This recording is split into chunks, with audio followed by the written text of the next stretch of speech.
Ayodhya was filled with unparalleled joy. Lord Rama, the beloved prince, had returned after 14 long years of exile. The city was decorated like a bride, with lights and flowers everywhere. People sang and danced in the streets, their hearts overflowing with happiness. The air itself seemed to celebrate his victorious return. This day marked the end of suffering and the beginning of a righteous reign. Everyone eagerly awaited the sacred moment of his coronation. The long night of separation was finally over for the citizens of Ayodhya. Their beloved Rama was home at last. The auspicious ceremony began with great fanfare. Lord Rama, serene and majestic, ascended the royal throne of Kosala. Great sages chanted holy mantras, their sacred voices filling the grand hall with divine vibrations. He was a king who had conquered not just external foes, but also the hearts of all his people. His presence promised an era of peace, justice, and prosperity for everyone in the kingdom. The magnificent crown, a symbol of immense responsibility and dharma, was placed upon his noble head. Bharata, Laxmana, and Shatrughna stood by his side, their eyes filled with profound devotion and immense relief. The kingdom rejoiced, feeling secure under their rightful king. Mother Sita stood beside Lord Rama, her gentle face radiant with a serene smile that reflected her inner peace. Her heart was full of deep and sincere gratitude for all those who had helped them during their long and difficult times. She remembered the unwavering loyalty and incredible bravery of their many companions and allies. She especially thought of those noble souls who had risked their very lives for Lord Rama's righteous cause.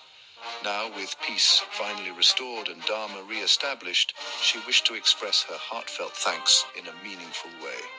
It was a time for acknowledging the selfless sacrifices made by so many devoted individuals. Her compassionate gaze scanned the assembly, seeking out these heroes. Sita Devi then decided to gift her own precious pearl necklace. This necklace was a truly magnificent piece of jewelry, a royal heirloom given to her by her father, the revered King Janaka, at her wedding. Each pearl was perfectly round, flawless and lustrous, glowing with a soft, ethereal light that captivated all who saw it. It was a treasure fit for a queen, symbolizing purity, grace, and immense value. She held it delicately in her hands, considering who among the assembly was most deserving of such a unique and significant honor. Her eyes, filled with deep affection and profound admiration, finally rested upon the humble figure of Hanuman. He stood quietly in a corner, as always, his hands folded in reverence, his mind absorbed in Rama. Mother Sita, with a warm and deeply affectionate smile gracing her lips, gracefully approached Hanuman. She held the resplendent pearl necklace out towards him, a gesture brimming with profound appreciation and maternal love. Hanuman, she said, her voice gentle yet carrying the weight of her sincere gratitude, your dedicated service to Lord Rama and to me has been truly immeasurable. Your incredible strength, your unwavering devotion, and your timely wisdom saved us on countless occasions. No worldly reward can ever truly match your selfless deeds, but please accept this small token of my immense gratitude and blessings. The entire court watched this poignant exchange with bated breath, silently acknowledging Hanuman's pivotal and heroic role. Hanuman, the very epitome of selfless humility, bowed low before Mother Sita, his heart touched by her kind words. He accepted the pearl necklace with his strong hands respectfully folded, his eyes gleaming with pure devotion rather than pride. A wave of honor and quiet joy seemed to pass through his powerful frame. The members of the royal court murmured their approval and admiration, thinking it a most fitting tribute to the great Vanara hero. He held the precious necklace for a moment, his gaze fixed upon it, acknowledging its source. It was indeed a gift of great significance offered by the Divine Mother herself, Sita Devi. For a brief moment, all seemed perfect, and as everyone would have expected. Then, to the surprise of all present, Hanuman did something entirely unexpected and quite perplexing. He brought the valuable necklace closer to his keen eyes, examining each individual pearl with an intense and focused concentration. He did not appear to be admiring its radiant beauty or considering its considerable monetary value. Instead, he carefully picked one perfect pearl from the golden string. To the utter astonishment and disbelief of everyone present in the court, he put the pearl between his strong teeth and decisively cracked it open. He then held the broken pieces of the pearl to his ear, listening intently as if he were expecting to hear some subtle sound from within. Hanuman continued this astonishing and strange process, moving methodically from one pearl to the next. He would carefully detach a pearl from the necklace, break it open with his powerful teeth without hesitation, and then listen intently to the fragments he held. One by one, the precious, luminous pearls were being systematically destroyed by him. A profound hush fell over the grand assembly as they watched.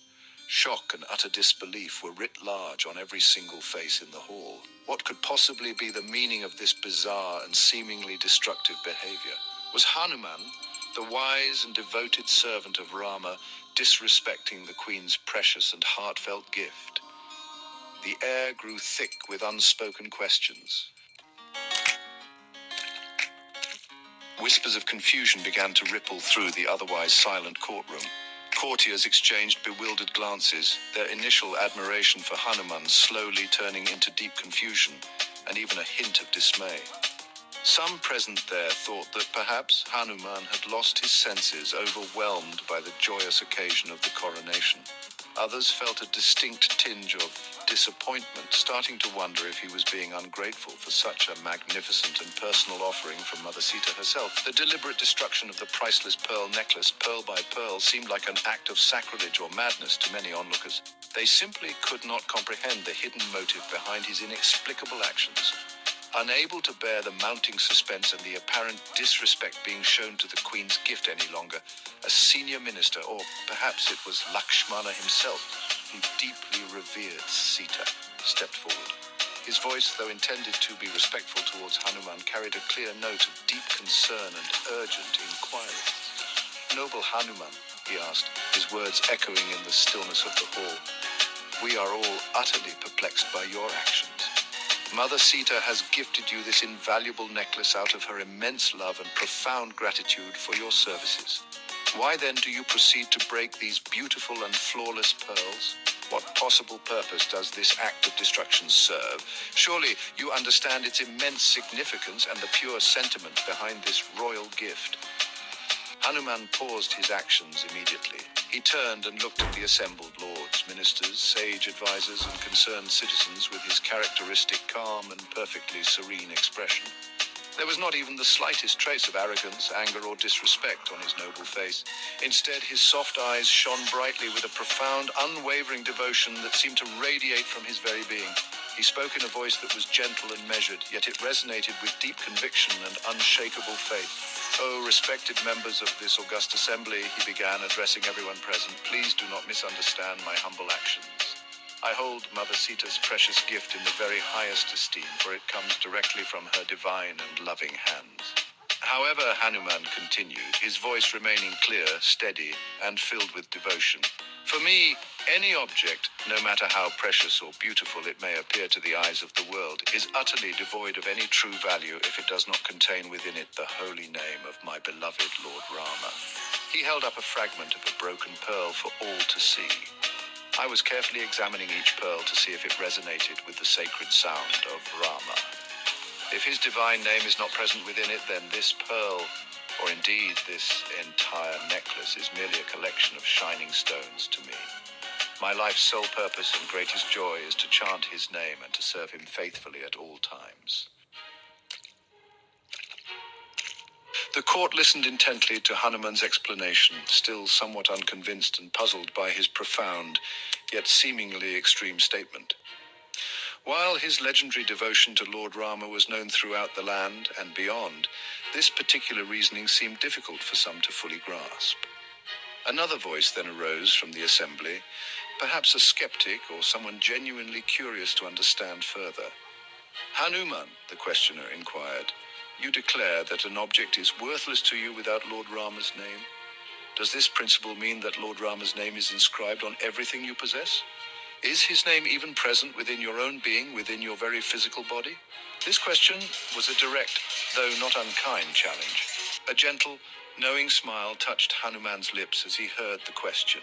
He understood the lingering doubt that remained in their hearts. He knew that mere words, however eloquent or sincere, might not suffice to fully convey the immeasurable depth of his connection to Lord Rama. With utmost humility and a heart overflowing with an ocean of love, he prepared to answer their query, not with more words, but with an undeniable and irrefutable demonstration of truth. Indeed, he replied softly, his voice filled with an unshakable and radiant faith. My Lord Rama and my revered mother Sita are not just names I chant with my lips. They reside eternally as the very core of my existence within my heart. In that very moment, before the astonished and transfixed eyes of the entire royal court of Ayodhya, Hanuman performed an act that was truly extraordinary and divine. With a powerful, swift, and decisive movement, he placed his mighty hands upon his broad chest and with no hesitation tore it open. The entire assembly gasped collectively, a sound of profound shock, utter disbelief, and deep spiritual awe filling the magnificent coronation hall. There, enshrined within Hanuman's living heart, vivid, radiant, and unmistakably clear, everyone present clearly beheld the divine, luminous forms of Lord Rama and Mother Sita, seated gracefully together. They shone with a soft, celestial light, an undeniable testament to Hanuman's pure and boundless devotion. This incredible divine vision silenced every lingering doubt and quelled every unspoken question in an instant. Tears of emotion welled up in the eyes of many onlookers who were moved beyond words by this unparalleled and breathtaking display of pure devotion. Lord Rama and Mother Sita themselves looked upon Hanuman with eyes filled with immense love, compassion, and profound affection. Hanuman's dramatic act was not one of mere showmanship, but a simple, humble revelation of his innermost sacred truth. His love for Rama was not a mere sentiment or attachment. It was the very essence of his being, the breath of his life. His loyalty and devotion became an eternal beacon, inspiring